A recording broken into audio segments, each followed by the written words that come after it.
না এ না বি। নমস্কার, আমি মীর মাসি।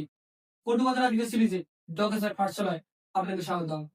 আপনারা যারা বিশ্ব রাজনীতির খবরাখবর রাখেন, বর্তমানে তাদের নজরে একটা টপিক নিশ্চয়ই এসে থাকবে, ইরান।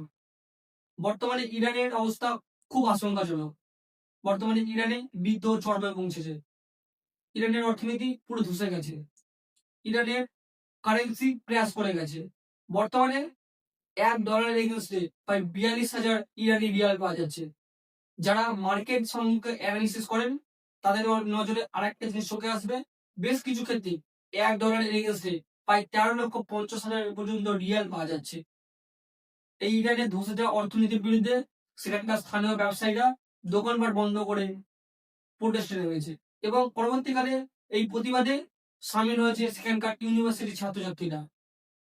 সেখানকার ইউনিভার্সিটির ছাত্রছাত্রীরা সমেত এই ব্যবসায়ীরা ইরানের ইসলামী শাসনের বিরোধিতা করছে।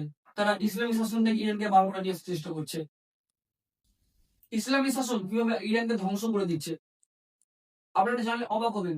ইরানের কাছে প্রায় বিশ্বের তৃতীয় বৃহত্তম খনিজ তেলের ভান্ডার রয়েছে, কিন্তু তা সত্ত্বেও তাদের অর্থনীতি আজকে মুখ থুবড়ে পড়েছে।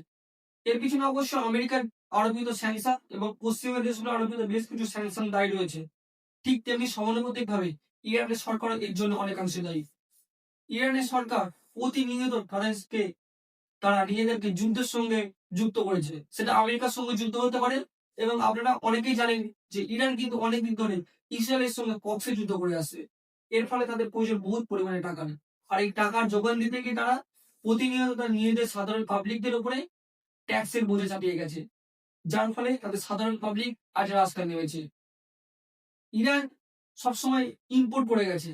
তারা তাদের কাছে এত বড় তেলের ভান্ডার থাকা সত্ত্বেও তাদের কিন্তু এক্সপোর্ট করার মতো কোনো বাজার নেই। এই তেল বিক্রি করার মতো কোনো বাজার তাদের হাতে নেই। যার ফলে ইরানের বৈদেশিক ভান্ডার আজ শূন্য হয়ে পড়েছে। সাধারণ মানুষ আজ পথে নেমেছে। তারা তাদের সুপ্রিম লিডার খোমেনির মৃত্যু দাবি করছে।